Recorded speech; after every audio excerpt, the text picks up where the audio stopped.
Shortly after I graduated from college, I served as an AmeriCorps member for an organization called City Year.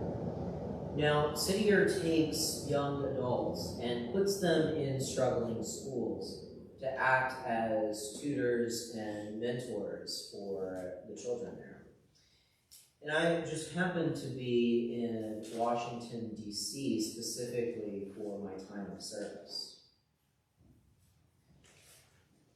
Now, serving there in D.C., we were at a school called Winston Education Campus. And one of my duties, my specific duties there, was to act as a co-coordinator for mathematics there. And part of the role for that was to build up math skills and literacies for our kids throughout the school, throughout the various grades. And I worked doing this with a woman named Sherry. We were co-coordinators for this group. Now, Sherry had gone to college to train to be a teacher. This was her love, her passion. And she poured that into the activities we did.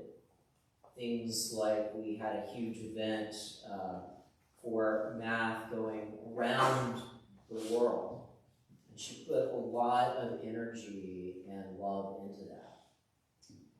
We were getting ready at this point in time to do a day for Pi Day for March 16th.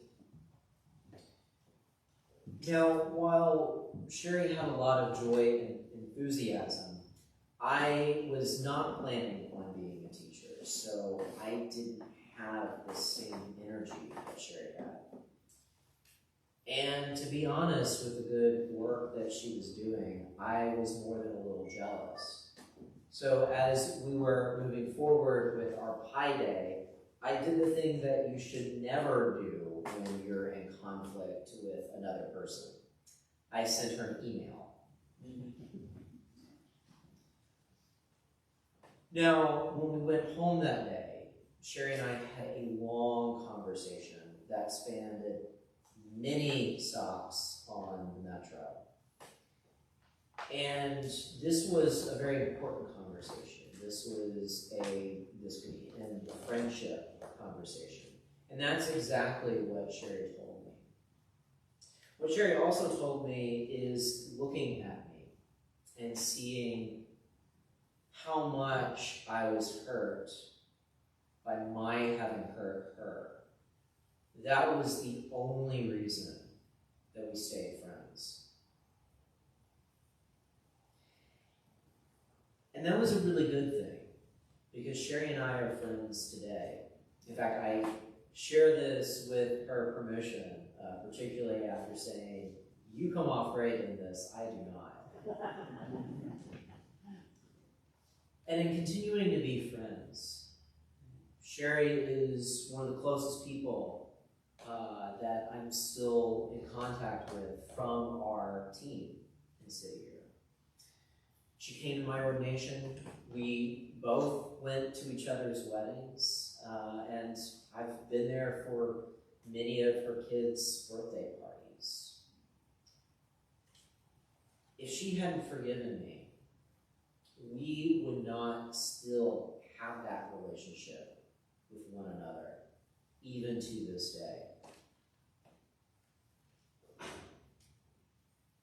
Now, forgiveness is the theme for our readings today. And that's a very good thing. Forgiveness is one of the most difficult things for us to talk about, because forgiveness involves one of two things, maybe even both. Forgiveness involves recognizing that we have been wronged. And sometimes forgiveness recognizes that we are the ones who have committed wrong. Either way, whether we are the party that has wronged or been wronged, something in that relationship has been damaged, maybe even broken. Without forgiveness, there is no hope that those relationships can be fixed. And that's why it is a good thing to hear about forgiveness in our readings today. Because thankfully, as big of a topic as it is, as hard as it is to talk about forgiveness, Scripture, thankfully, has a lot to say to us about it. It helps us to tackle this big issue, to see what it is, how it is, that we can go through forgiveness together. And one of the big ways that we see relationships often torn apart, that we see the need for forgiveness, is in family. And that's what we're seeing in Genesis today. We're seeing Joseph with his brothers. And this is a relationship that has been damaged for a very, very long time. And it's something that both parties have been at fault for. And growing up, what we see with Joseph is that he's very much a brat to his brothers. This is what we see a little bit of from last week. We also see that Joseph is a narc. He tells on his brothers to their father quite often.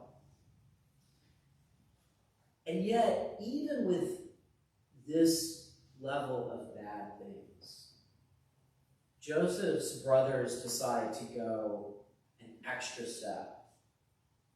They throw him in a pit. And it is only by the intervention of the oldest brother, Reuben, that they do not murder Joseph. So just for being annoying, just for telling on them, they're going to kill their brother. Instead, they do something that is still an overreaction. They sell Joseph into slavery.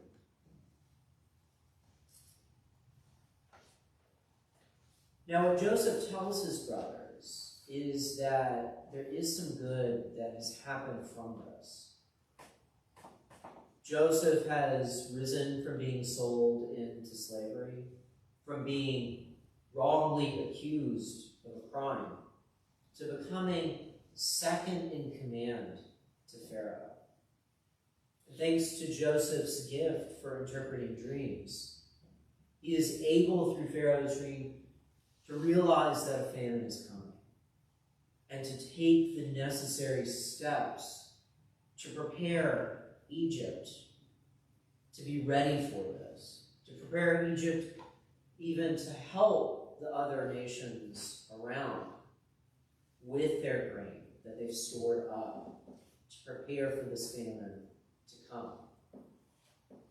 And it's from this famine that Joseph's brothers come into Egypt. And here we get some things in between our reading from last week and our reading for this week that we don't hear in the scripture. Joseph is very much struggling with forgiving. When his brothers come and he recognizes them, it takes a long time of messing with them, of even making them afraid that they are about to be imprisoned. And it's through all these emotions that Joseph is having that he finally breaks down and decides to forgive his brothers. And a lot of good is able to come from that forgiveness too. They're able to bring their father down, the rest of the family down, to be in Egypt, to be in safety, to be treated as royalty even. And this forgiveness doesn't stop there. Even after their father Jacob dies, this forgiveness, this renewal of this relationship continues with Joseph and his brothers throughout the rest of their lives. Forgiveness isn't just about reforging relationships with one another. We have a relationship with God too, and God also forgives. In Romans, we continue this thread that we've gotten just little pieces of from these past few Sundays. We hear Paul talking in these readings about the long relationship that God has had with his chosen people.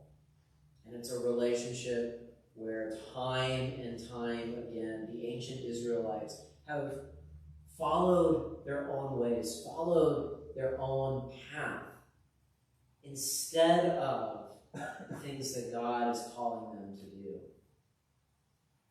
And what the Israelites have done, it's led to wandering in the desert, going to the land that God has promised them. It leads to their exile. First, the northern kingdom to the Assyrians, then the southern kingdom to the Babylonians. It leads to all these things. And now, with the rejection that the ancient Israelites have shown all these years, that they continue to show in their treatment of the followers of the way, the early name for us as Christians. Even after all this time,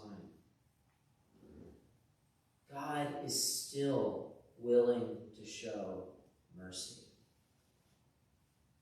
He still is there to forgive the Israelites, in spite of all that they've done. And this gift of forgiveness that God gives, this mending of the relationship that God is trying to bring, it doesn't just extend to the Israelites. And extending that forgiveness, that mercy to them, God is also paving the way to mercy, to forgiveness for all of us in the world. And aside from the personal conflicts we may have, aside from the conflicts we may have with God, there are also the conflicts between groups of people, nations. And that's what we see in the gospel today with the Canaanites and the Israelites. These are two groups of people who have a very old conflict, a conflict over the land of Israel. There's so many wrongs that have committed by both sides, that both sides have committed against one another, that it might be hard to sort out who has more to be forgiven. This conflict was a conflict of tribes, of nations, even one of race. Now, the disciples today beg Jesus to send this Canaanite woman who comes up to them begging for healing for her daughter. They say to Jesus, send her away. Keep her from annoying us. They say it to Jesus. They don't say anything to her because they don't recognize her as a person. They don't recognize that she is someone worthy to be listened to. She's just like a gnat or a mosquito, something there to annoy and bother. Jesus in this situation does recognize the Canaanite woman. He does speak to her, even though in speaking to her he says, I didn't come here to help you. But the Canaanite woman looks past all of this. She looks past the conflict that her nation and the Israelites had from time immemorial. She recognizes Jesus' authority. She recognizes that he is one who can save her daughter. She lets him know that. She confronts him with that. In being willing to look past this conflict, to being willing to come back to be in relationship with a group of people that have tormented, that have been at war with her people for so long. That doesn't just help save her daughter. That doesn't just mend what she has with Jesus. This marks a turning point in Matthew's gospel. Before this point, whenever Jesus talked about his mission in the world, he was always in terms of the Israelites. But now, from this point to the end of the gospel, that mission has shifted. Jesus is no longer just focused on the Israelites. Now his mission has expanded to include all of us.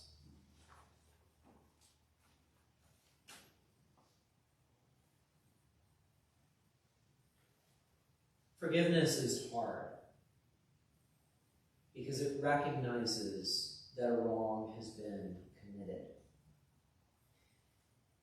It involves seeing that there is a breach in relationship. And this can come in the form of personal conflicts, divide in families, rivalries between groups and nations, and even our own relationships with God.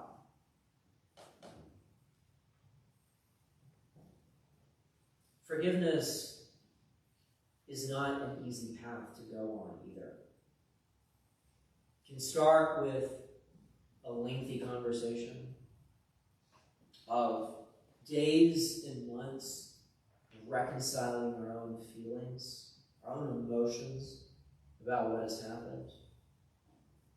It can span centuries and millennia, as we see with the Israelites and the Canaanites, and even the Israelites with God.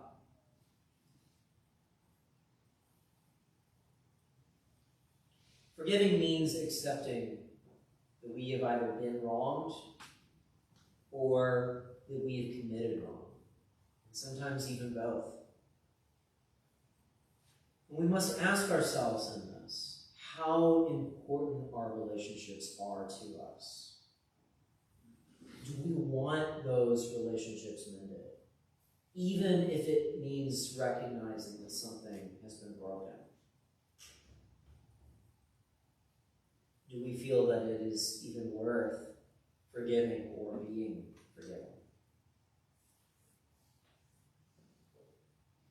Now, Scripture shows us if we want those relationships mended, the only way to do that is through forgiveness. And if that is what we want, we can do it.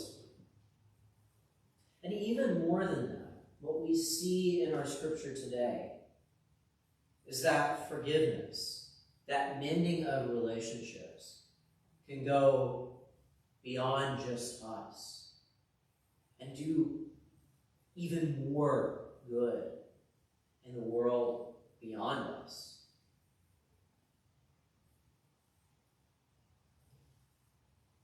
Are we willing to take that time to forgive and be forgiven? Are Are we willing to take those steps of forgiveness and reconciliation, just as Scripture lays them out for us to